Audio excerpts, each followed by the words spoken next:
I'm also pleased to announce that as we speak, the transfer of F-16 jets is underway, coming from Denmark, coming from the Netherlands, and those jets will be flying in the skies of Ukraine this summer to make sure that Ukraine can continue to effectively defend itself against the Russian aggression. In the near future, the skies over Ukraine will witness one of the most dramatic fighter jet duels in recent decades. This battle will involve two legendary aircraft, the F-16 Fighting Falcon and the Sukhoi Su-35, both of which have proven their prowess and extensive combat experience. This will be more than just a clash between fighter jets.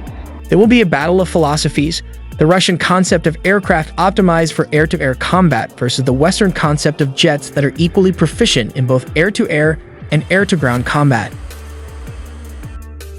As we know, Ukraine will receive 45 used F-16s from Belgium, Denmark, the Netherlands, and Norway, which are replacing their Falcons with F-35 stealth fighters. With Ukrainian pilots currently being trained in the US and other countries, the first Ukrainian piloted F-16s might fly this summer. The Su-35 made its combat debut during Russia's intervention in Syria in 2016. However, the war in Ukraine marks the true test for the Su-35 as it faces enemies equipped with modern fighter jets and anti-aircraft missiles.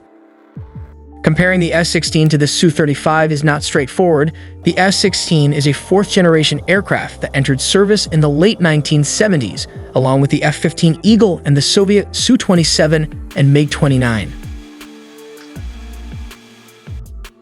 The Su-35 is considered a 4.5-generation fighter, an enhanced version of fourth-generation aircraft, introduced in the late 1990s. The F-16 Fighting Falcon was created out of a sense of embarrassment. During the Vietnam War, the U.S. Air Force failed to defeat the small North Vietnamese Air Force.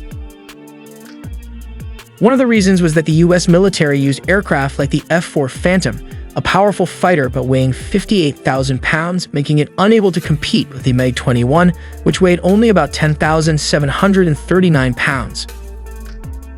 Due to the embarrassing air combat losses in Vietnam, the U.S. Air Force moved quickly to request a small, lightweight, and relatively inexpensive fighter jet that could be agile in air combat. The result was one of the most prolific modern jets, the F-16 Fighting Falcon.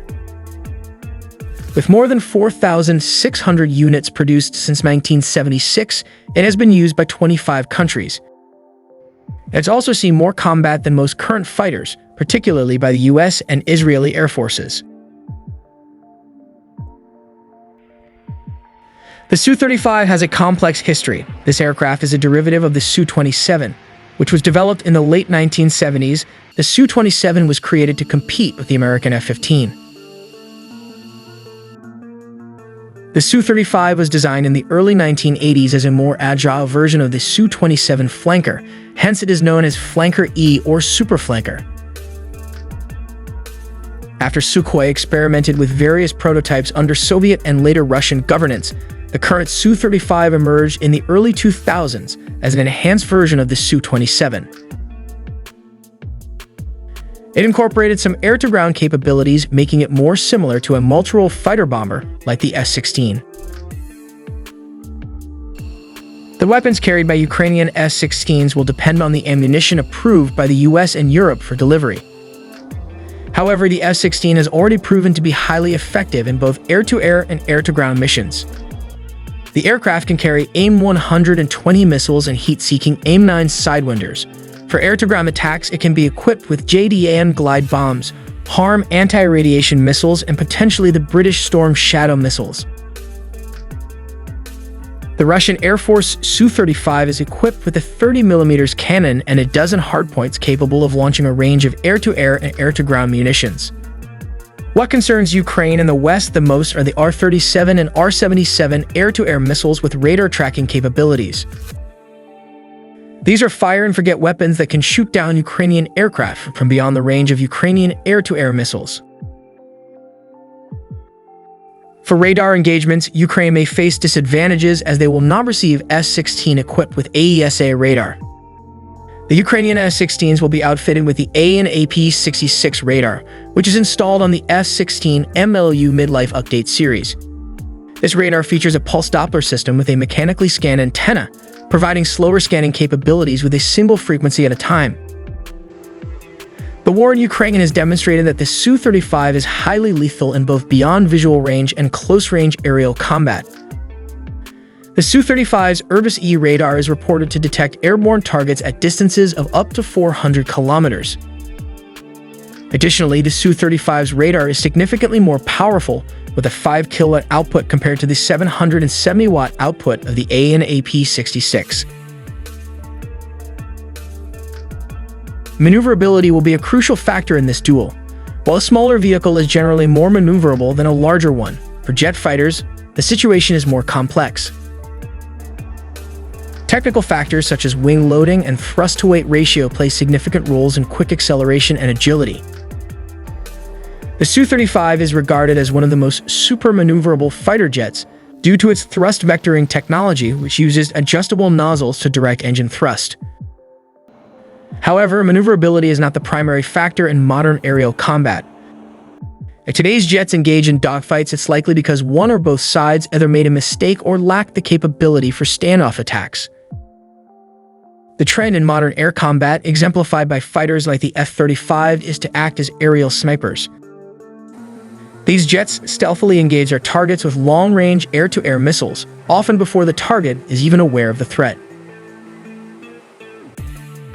The outcome of a duel between the Flanker E and the Viper will depend on various factors, including electronic warfare capabilities, integration with ground-based radar and missiles, and coordination with Russia's F-50 airborne radar. Additionally, the F-16's NATO Standard Link 16 data link could offer superior networking capabilities, aiding in coordination with other platforms and receiving early warnings and targeting data. In contrast, the Su-35's communications may be hindered by Russia's communication and command issues. Even if outnumbered or outranged, Ukrainian F-16s could use low-altitude flying to avoid radar detection and launch AIM-120 using data from other sensors. Alternatively, they might focus on air-to-ground missions using HIMARS missiles against Russian radar and launching cruise missiles and glide bombs at strategic targets.